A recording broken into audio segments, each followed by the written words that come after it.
Dead America, The Soldier, Caravan, Part 4, by Derek Slayton. Chapter 1. The main street of Wiggins was littered with the dead, the true dead, the kind that stayed down. Flint stood beside Cindy near the damaged barricade and watched Beckett work the last stretch of the street with a handful of civilians. The creatures coming through were slow movers, days old at least, their bodies breaking down under their own weight. They shuffled forward in ones and twos, and the well-armed men took them apart without much trouble. A man in a feed store apron swung a length of pipe into a ghoul's temple and stepped aside as it dropped. Another put a crowbar through the back of a creature's skull, while Beckett held its attention from the front. It was easy prey. That was the only way Flint would allow himself to describe it. Easy compared to runners, easy compared to men in a hardware store with rifles. His shoulders stayed loose, but his eyes kept moving, working the rooftops and the gaps between buildings out of habit. The hardware store across the street sat quiet now, the position the shooters had used empty and still. The pickup trucks were long gone south, but the smell of their exhaust seemed to hang in the air anyway, mixed in with cordite and the sour rot of the dead. The last creature went down against the curb, a woman in a sundress with one shoe missing. The civilian who put her down stood over the body for a moment longer than he needed to. Flint filed that away. These people knew their dead by name. Beckett turned and found Flint down the street. He raised a hand and gave a thumbs up, his rifle hanging from its sling, his face streaked with grime and sweat. Flint raised his voice so that Beckett could hear. "See if you can get that barricade back into working order, and get somebody on watch. Those assholes may be back with reinforcements." Beckett nodded and got moving, waving two of the civilians over toward the pushed-in section of the barricade where the fight had been thickest. The town's defense was a patchwork of vehicles, fencing, and stacked material, and the morning had punched holes in it that needed closing. Before Beckett could get far, a teenage boy came running down the street, arms pumping, boots slapping the asphalt. "Cindy! Cindy!" "Devin, what is it?" Cindy asked. The boy pulled up in front of them, catching his breath in gulps. He could not have been more than 15, all elbows and knees, a kitchen knife shoved through his belt like an afterthought. "There's a whole mess of those things coming up from the east, right out of the trees." "How many?" 30, maybe 40. Flint was already recalculating. The town's fighters were spread across the main street in the southern barricade, tending wounded, plugging gaps. The east side was behind them, away from where the shooting had been. "Do you have any sort of defenses over there?" Flint asked. Cindy shook her head. "Just a simple barbed wire fence. It's not going to hold a group that big." "Grab anybody who can fight and come with me." Cindy looked to Devin, speaking forcefully. "Go find John and tell him to get everybody he can over to the line." Devin nodded and rushed off, cutting between two buildings and vanishing from sight. The kid ran like the message mattered, which it did. Cindy turned back to Flint and pulled her hunting rifle higher on her shoulder. "Looks like it's just us for now?" Flint smirked. "Not the first time I've been outnumbered." Cindy felt a little relief in the lack of panic coming from Flint. She motioned for him to follow, and the two of them ran through the streets. Wiggins moved past them in pieces, a church with plywood over the lower windows, a line of houses with their yards gone to seed, grass grown up around porch steps and mailboxes. Someone had strung a clothesline between two oaks, and the laundry still hung there, stiff and sun-bleached, left out since before everything went wrong or hung up after in an act of stubbornness Flint couldn't decide on. He put his focus back on the route. Cindy led him down a side street, through a gravel alley behind the feed store, past a garden plot staked out in somebody's back lot, with wire mesh guarding rows of new growth. The town was thin on people, but it wasn't dead. It was holding on with both hands. Cindy ran well for someone who had likely been awake and fighting since before dawn.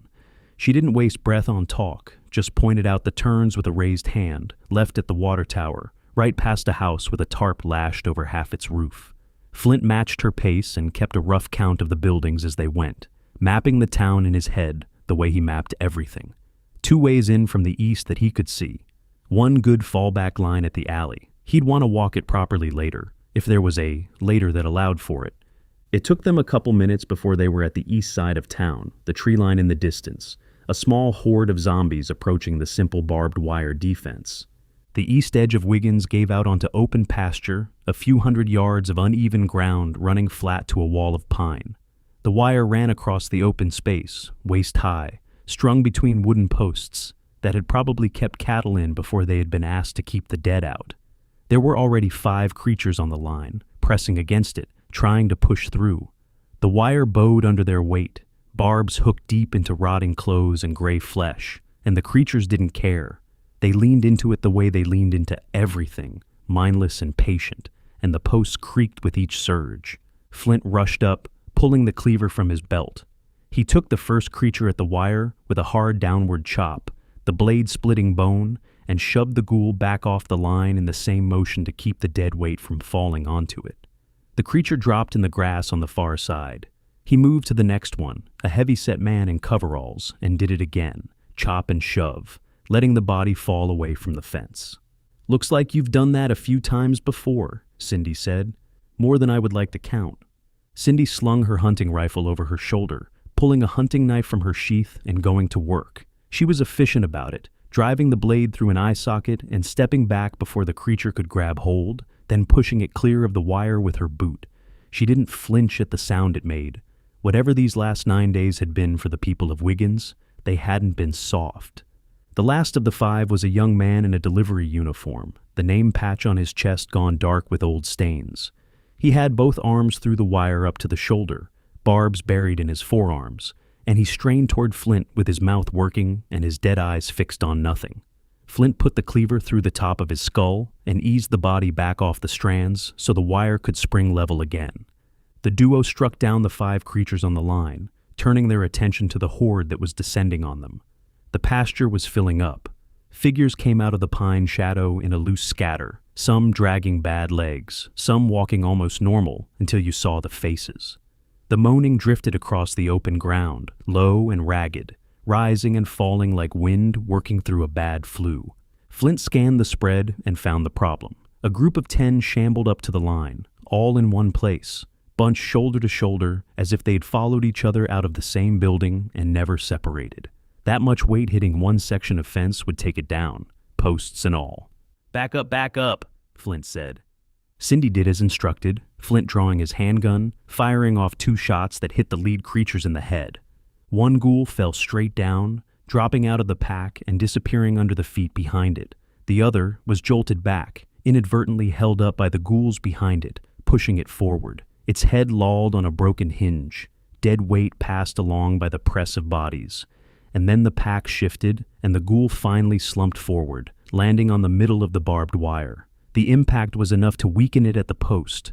Flint heard the wood give, a dry crack under the moaning, and saw the wire sag toward the grass. "Damn it!" Flint darted up, swinging his cleaver, hitting 2 creatures. The blade did its work, but the bodies didn't go anywhere. There was too much mass behind them, too many hands and shoulders driving forward, and the added dead weight on the barbed wire line caused it to collapse. The post leaned, the wire dropped to shin height, and the pack came over it in a stumbling wave, tripping on the strands, falling, crawling, the ones behind walking straight across the backs of the ones in front. Flint stepped back, raising his handgun and unloading a full magazine into the line, clearing them out. He worked left to right, 1 round per head where he could manage it, 2 where he couldn't. The creatures dropped across the downed wire in a heap, a tangle of limbs and barbs and old blood, and the pasture in front of him went still again. He ejected the magazine with frustration, not happy about being forced to waste ammunition, but knowing it was necessary. Every round spent here was around the town, couldn't spend when the pickup trucks came back. He looked towards the tree line, seeing 24 more creatures shambling towards them. They were spread out thin, no packs bigger than 3, staggered across the pasture like the stragglers of a parade. That he could work with. Spread out, slow, on open ground. It was the bunching that killed you. As Flint replaced his magazine, 6 men with bats and makeshift bludgeons ran up. They came down the same alley he and Cindy had used, breathing hard, carrying what the town had to carry. Axe handles, a splitting maul, a bat with lag bolts driven through the barrel. "Flint, we got help," Cindy said. Flint turned to the men, nodding his head back towards the zombies. "Can you guys handle that?" Devin stepped up, giving a confident nod. The kid had found himself a hatchet somewhere between the main street and here, and he stood in front of the grown men like the question had been addressed to him personally. None of the men behind him corrected it. Flint noted that and let it go. "We'll take care of it." The newcomers rushed off through the gap where the wire had come down, spreading out across the pasture in pairs. The first swing landed before Flint had finished watching them go, a maul coming down on a shambler that had wandered too far ahead of the rest. The men knew the work: slow ones, thin spread, open ground. The town would hold the east side. Flint stepped over to Cindy. Behind them, Wiggins was a mess of damaged barricades, spent brass, and people who had been fighting since before he'd arrived. Ahead of them, somewhere south down the road the pickup trucks had taken, was whatever this town had been refusing to hand over. He'd seen the shape of it now, from both ends. It was time to see the middle. "I think it's about time we have a chat with whoever is in charge." Chapter 2. Cindy walked Flint through the downtown area, one street over from where the fighting took place. It was a short block of two-story brick buildings, the kind of main street that had probably looked the same for 80 years, before day zero, and hadn't changed much since. A hair salon, a hardware annex, a diner with its chairs stacked on the tables and a hand-lettered sign in the door that still read, "Closed for family emergency." The street itself was clean of bodies, swept even. Somebody in this town was keeping people busy, keeping order in the small things. That was worth more than a truckload of ammunition. The sounds of the morning's fight were gone, replaced by the working noises of a town patching itself up, a hammer somewhere behind them, back toward the barricade, two voices calling measurements to each other, the scrape of something heavy being dragged over asphalt. Under it all, faint and steady from the direction of the church, someone was singing, a low hymn that carried in pieces between the buildings. Cindy didn't seem to notice it. Flint figured it had been going on long enough that it had become part of the town's DNA. The buildings weren't empty. Flint looked into the windows as they passed, seeing a couple dozen scared people coming up towards the light to look out. Faces gathered behind the glass in twos and threes. Kids held up on hips. Old men with their hands cupped against the panes. They watched him the way people watched weather, trying to work out whether he was the front edge of something better or something worse. Most of them had probably heard the fight this morning without seeing any of it, hunkered down in back rooms while the town's fate got decided a street away. A little girl raised her hand in a half wave. Flint gave her a small nod and kept walking. "Looks like you have quite the crowd," Flint said. "There's about 200 of us. At least, there was." "I'm sorry." Cindy fought back a tear before straightening up. She did it fast, the way people had learned to do it, grief pushed down and packed tight, because there was always something else that needed doing. "It's okay. I mean, we're all dealing with loss these days, right?" Flint gave her a nod. "I've certainly lost a few people over the last couple of weeks." Cindy forced a smile, thankful for what Flint was trying to do. "Come on, John should be in here." She led him into the City Hall building, which was little more than an office built into the line of stores. A hand-painted sign hung over the door, the words "City Hall" in careful white letters over an older, half-scraped logo for an insurance office. As they entered, it was clear it had been a converted storefront, with a couple of desks in the front and a makeshift office in the back.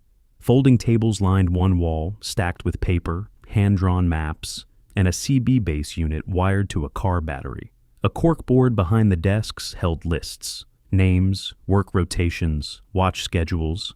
Somebody had drawn a map of the town's perimeter in marker, with the barricades inked heavy and the weak points circled. There were half a dozen people standing around the front area, all of whom seemed relieved to see Cindy.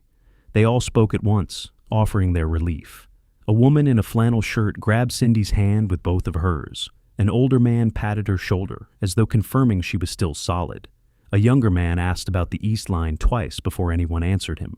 The noise of it filled the small room, questions and thanks stacked on top of each other, everyone needing her to know they'd been worried. Flint stood just inside the door and watched the shape of it. Not one of them had asked after John first. Whatever the sign over the door said, the town had already decided where its center was.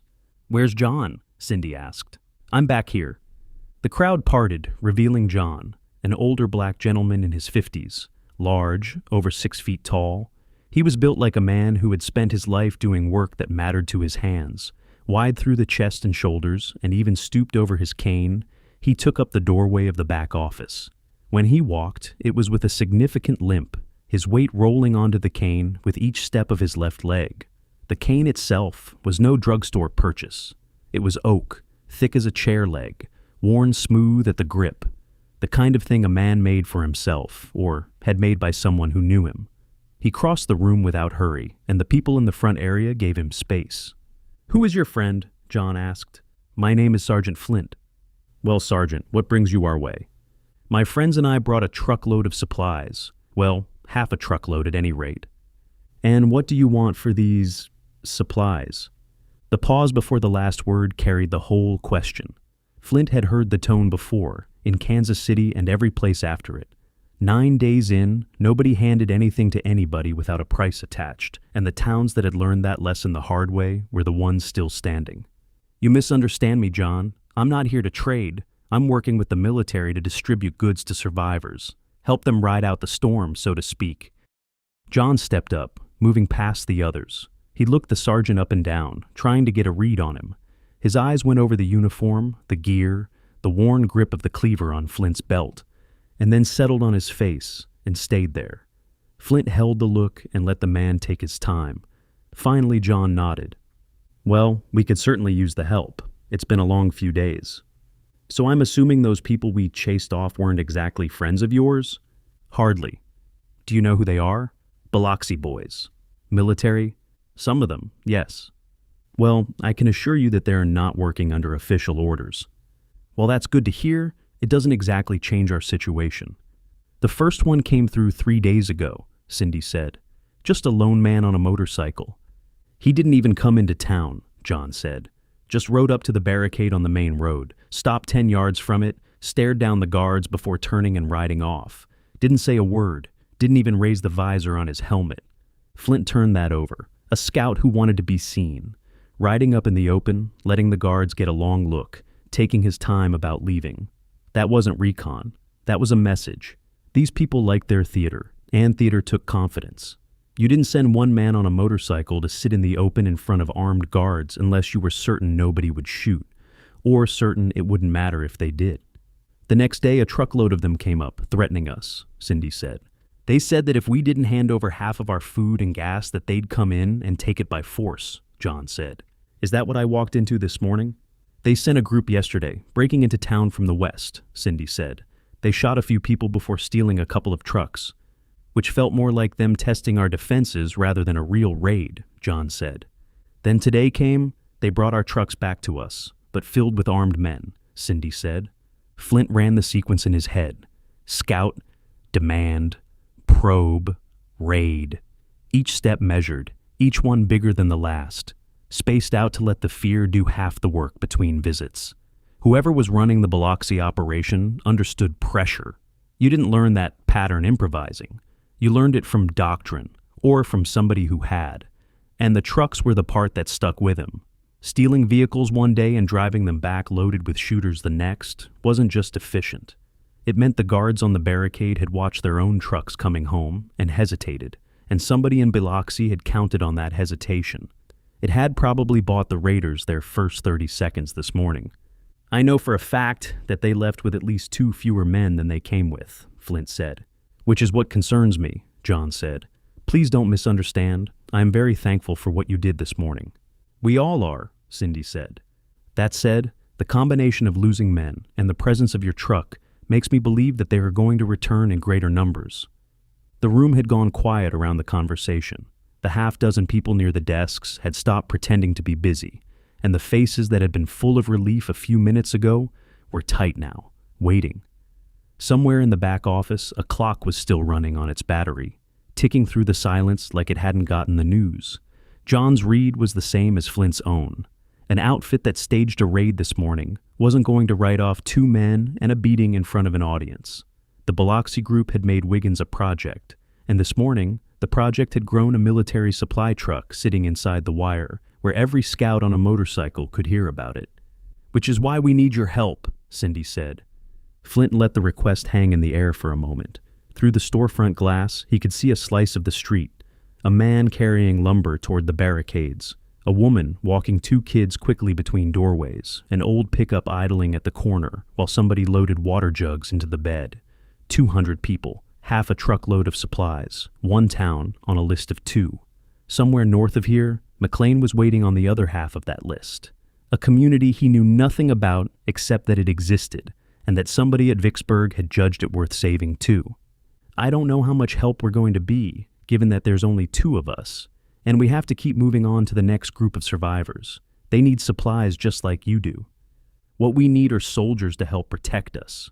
Are you really just going to leave us here?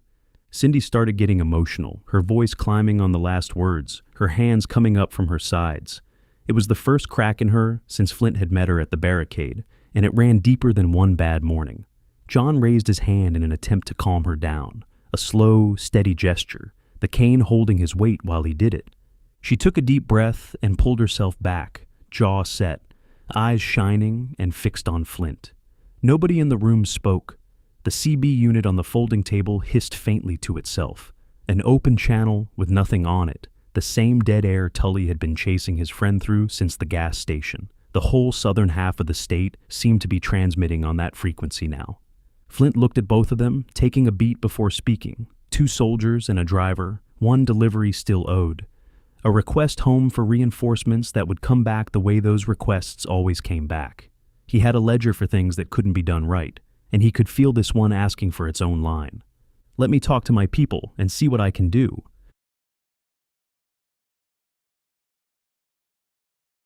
Chapter 3. Flint stepped out of the makeshift city hall, leaving Cindy and John behind.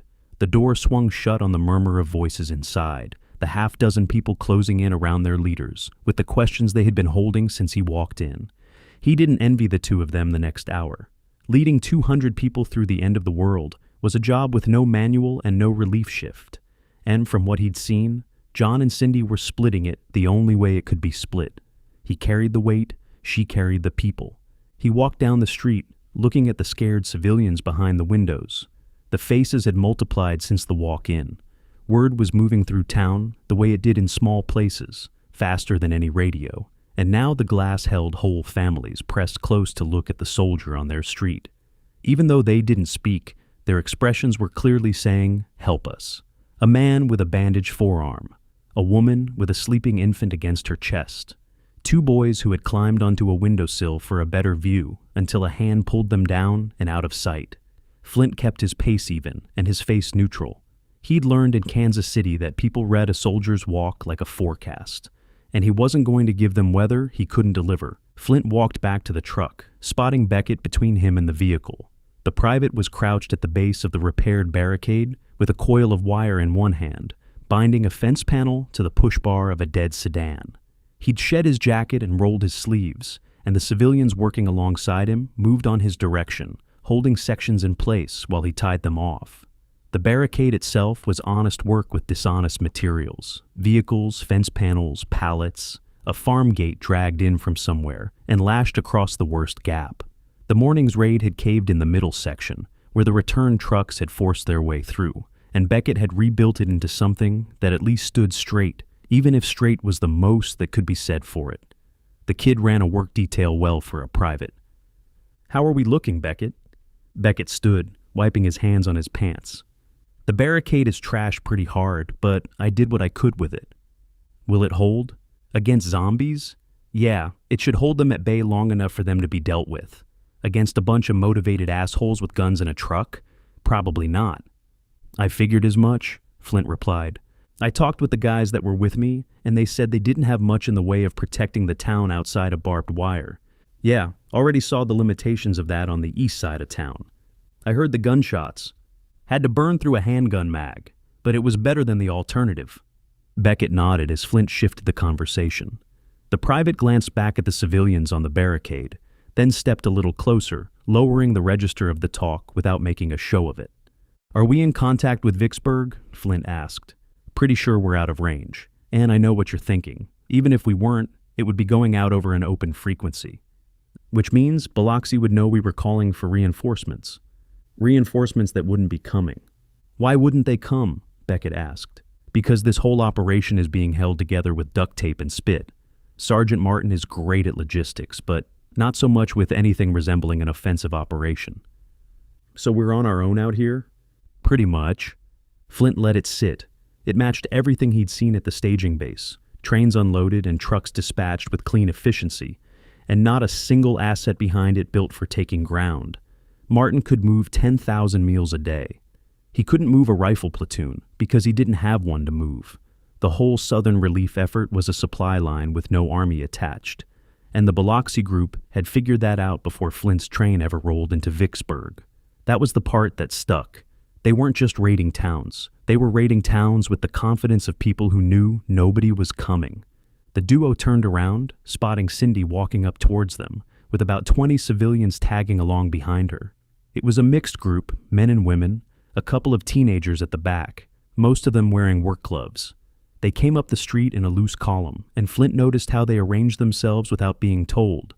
The bigger men drifting toward the front, the younger ones pairing up. "I brought some help to get the supplies off of the truck," Cindy said. "Beckett, would you mind?"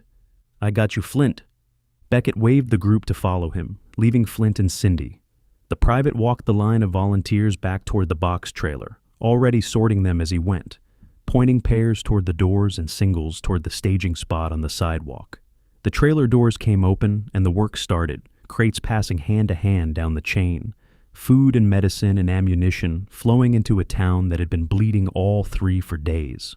One of the teenagers at the end of the chain read the stenciling on a crate of canned goods out loud, and the word went down the line of volunteers with more feeling than Flint had heard anybody say grace.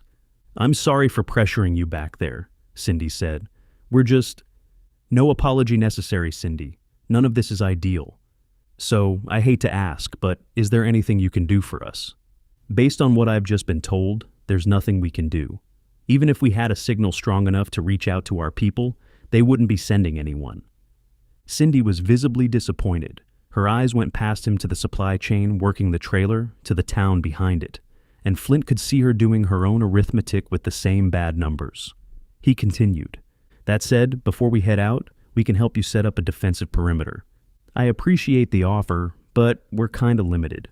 Which is why we won't be able to defend the entire town.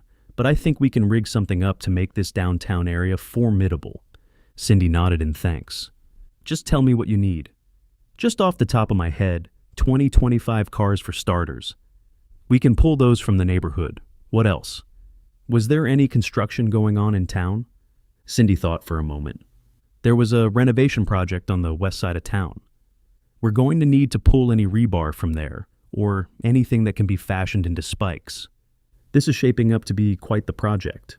Flint was already laying it out in his head as she spoke. Downtown was 2 blocks of brick with limited approaches, the kind of ground that wanted to be held. Cars staggered nose to tail at the street mouths, tight enough to stop a truck, angled so a vehicle trying to push through would broadside itself into the second row.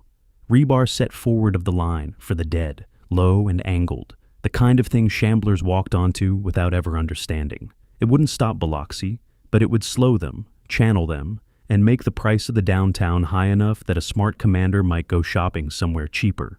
Everything he'd seen of Biloxi said they were run by somebody smart. Before Flint could respond, a loud whistle came from behind them.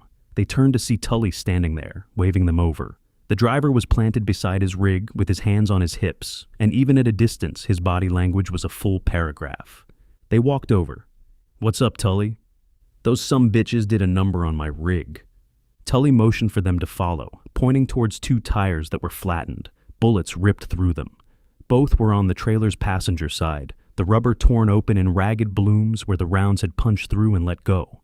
One had shredded halfway off the rim. The rig sat with a visible lean. The trailer canted toward the damage like a ship taking on water. Tully crouched at the nearer wheel and put his hand flat against the ruined sidewall, not poking at the damage, just resting it there, the way a man checks a horse's leg. "It's a good thing there's 16 more. I was going to ask if you've ever driven one of these, but with that dumbass answer, I sincerely doubt it." "Sorry, just trying to make a joke." "Yeah, well, don't quit your day job because you'd be booed off the stage down at the Chuckle Hut." Flint took the hit without argument. Tully had been half a man since the gas station, quiet in the wrong ways, and the insult had some of his old wind in it. If the price of that was playing the idiot about tires, Flint would pay it twice. "Cindy, I don't suppose you have any tractor-trailer tires floating around, do you?" "I can't say that we do." "So Tully, how do we fix it?" Tully thought about it for a moment before an idea hit him. Flint watched it land, the driver's eyes narrowing and then going somewhere else entirely, somewhere with road signs on it. The only way we're going to be able to do it is to get more tires, and I think I know just the place. Tully went into the cab of his truck, hauling himself up on the grab bar. The hula girl on the dashboard wobbled through her little dance as his weight rocked the cab, swaying on her spring beside a coffee mug that had been riding shotgun since Houston. He came back down with a notebook, a fat spiral-bound thing swollen with use, the cover soft and gray from years of the same two thumbs. He stood at the fender, thumbing through it, past pages dense with handwriting, fuel prices and mile markers and phone numbers for people who might or might not still be alive, before finding the page he was looking for. He unfolded a map from it, the creases worn to felt, the paper marked up in 3 different colors of ink. He tracked his position with one finger, running it along a highway line, before pointing to a spot just north of them. There's a truck stop with a repair shop north of here in Brooklyn. That's about 15 miles, Cindy said. We're going to have to go up there and get a couple tires. Flint contemplated for a moment before turning to Cindy. 15 miles up, 15 back. Hauling tires that weighed better than 100 pounds apiece. Not a job for boot leather, not with Biloxi watching the roads. A small vehicle could run it fast, stay quiet, and keep them from being caught in the open any longer than necessary. And it kept Tully here with his rig, which was where the driver belonged. The town got its perimeter started, the truck got guarded, and the tires got fetched. It was the first plan since Vicksburg where the pieces actually fit, which by itself was almost enough to make him distrust it. I don't suppose you have a pickup truck I can use. There's bound to be one in the neighborhood. Flint nodded before letting out a whistle, getting Beckett's attention. The private looked up from the supply line, where the trailer was already a third empty, and the sidewalk stack was growing into something that looked like hope. Hey Beckett, you up for a road trip?